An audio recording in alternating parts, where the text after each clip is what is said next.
Hello, everyone, and happy Monday to everybody. I hope everybody's fired up for a new week, right? I myself personally, at customers' request, they actually were seeking a direct carrier. They did not initially want to work with a broker on some daily stuff that they had.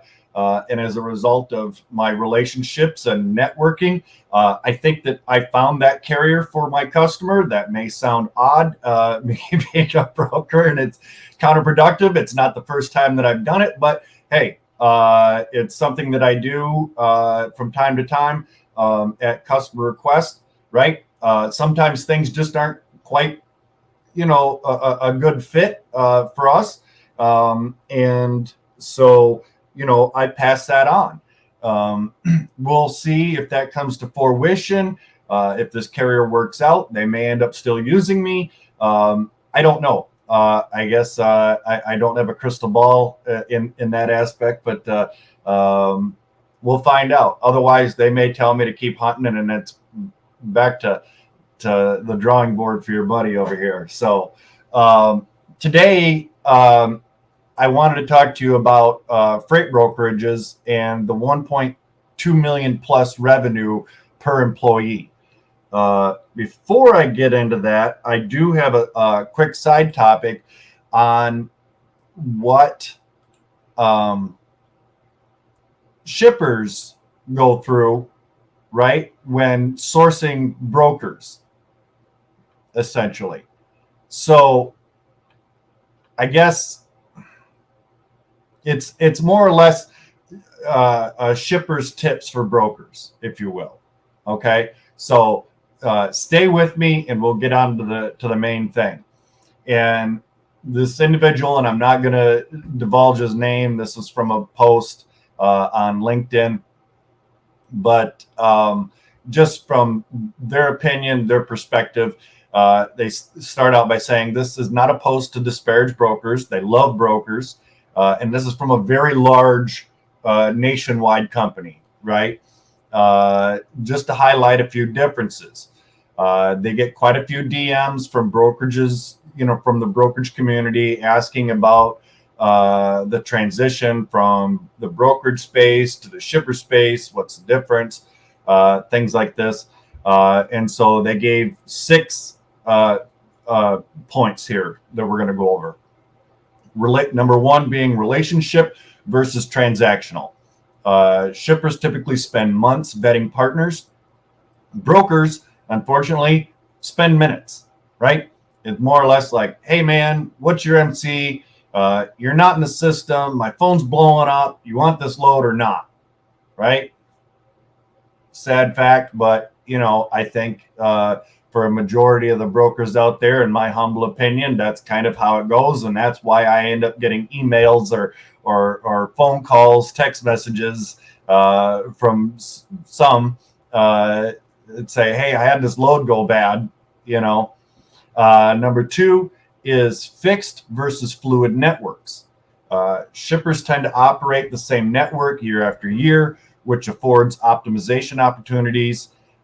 See point number 1 about vetting. Broker networks are constantly churning, making network optimization more difficult, right? We talk about networking a lot on this channel. We talk about it a lot in the group. In fact, I just posted over the weekend, what carriers feel are some of the biggest problems for them in the current market, right? Because even though I talk to my network, whenever I get the opportunity, hey, how's it going? What are you going through at the moment? It's usually not quite that direct, but, I typically try to get a feel, but I think that, the broader picture that I can gain helps me do my job better, right? Okay, now moving on, number 3. Balance of cost, capacity, and consistency. All right. Shippers want to work with partners who are market competitive, but also have the capacity required to fulfill all the volume on the lane, right? Plus some seasonal surge, right? And can do both while maintaining excellent service levels, right? Brokers, in their experience, prioritize cost more than they should, especially where they do not have any relationship capacity, right? And we've talked about this. Never gets fixated on price, okay? Number 4 is proactive versus reactive, okay? Shippers think in longer time frames. What happens to my network 6 months from now if XYZ or ABC happens, and proactively plan. Brokers tend to think in shorter time frames, right? And that might be due to market turbulence, whatever. But basically, let's get this board cleared so we can work on the rest of the week's loads. Okay. Number 5 is reality versus perception. Okay. Shippers perceive that their brokers have consistent capacity and aren't being transactional. Brokers know that being transactional can work very well across different capacity regimes. Okay. And number 6 is market intelligence, right? Shippers know their lanes with their carriers. Brokers dominate this space and understand the market at a much more granular level, probably a necessity about, tending to be more transactional and managing their risk. Okay. So when you're out there prospecting, right, these are some things, especially for you new people out there, or maybe just have a little bit of time in, and you're not seeing the success that you would like to see. This is from a shipper's perspective. So I hope that helped you out in some way. And without any further ado, we are going to get into the main topic for today. So, new data reveals freight brokerages averaging 1.267516 gross revenue per employee. Brush Pass Research offers detailed intel for prospecting. Okay.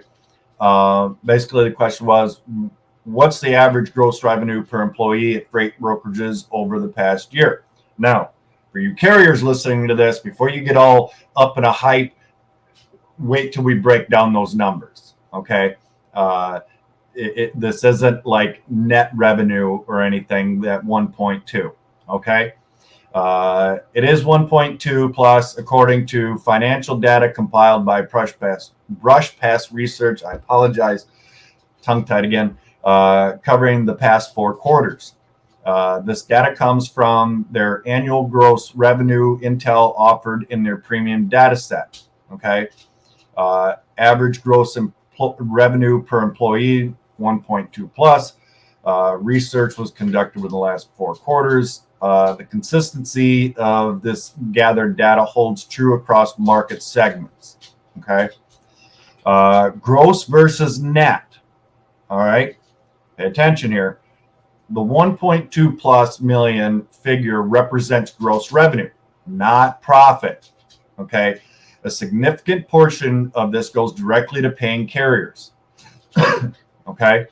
Freight brokerages typically maintain a 10 to 15% margin on loads, meaning out of the $1.27 million in gross revenue per employee, the brokerage retains $127,000 to $190,500 per head after covering the costs of freight. Okay. Now, you want to break that down even further, which I did.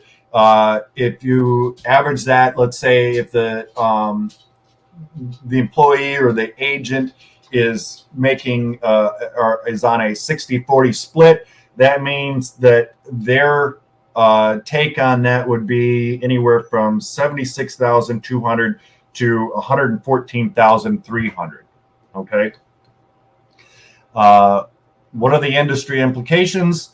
The consistency of the $1.67 million plus figure across various brokerage sizes suggests that efficiency and productivity metrics are similar throughout the industry. This has several implications.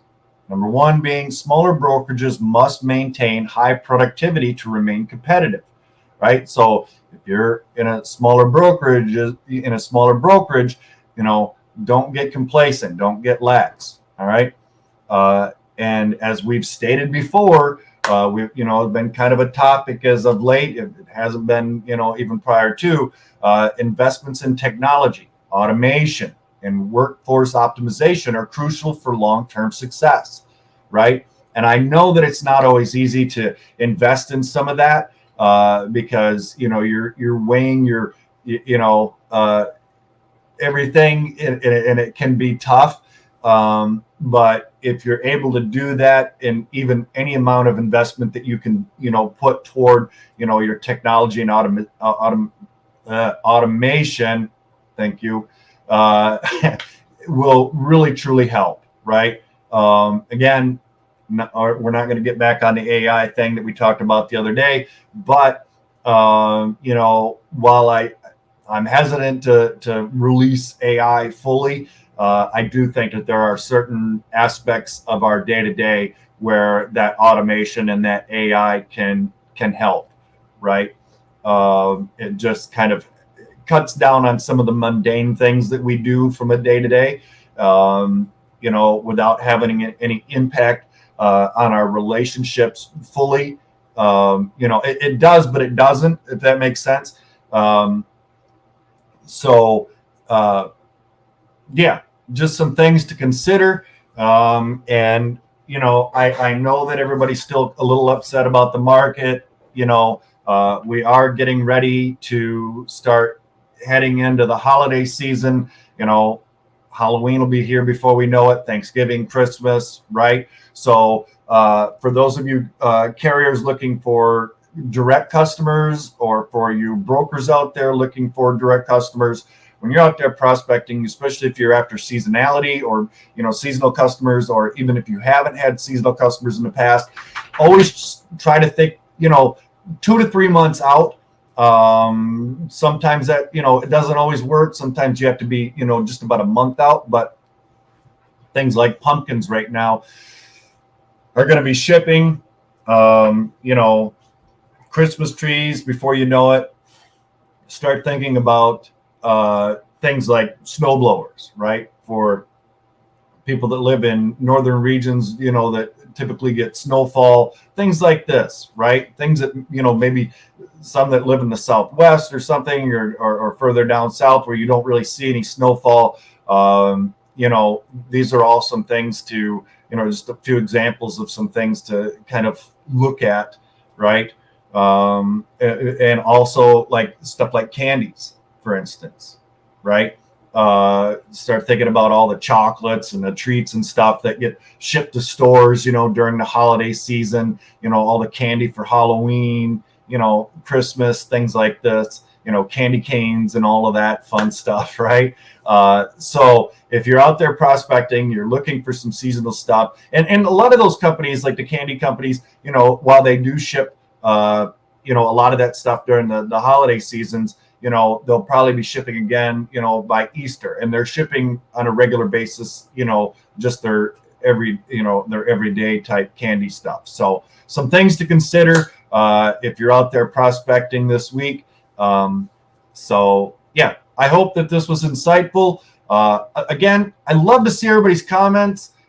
We seem to be getting more and more comments on videos lately, and I love it. I love the feedback. I love the opinions, the input, everything, right? I really, truly enjoy. I mean, every time I get a notification on my phone, I'm like, oh, another comment, and I love reading everybody's, So anyway, have a great week. Make the most of it. And as always, be kind to one another.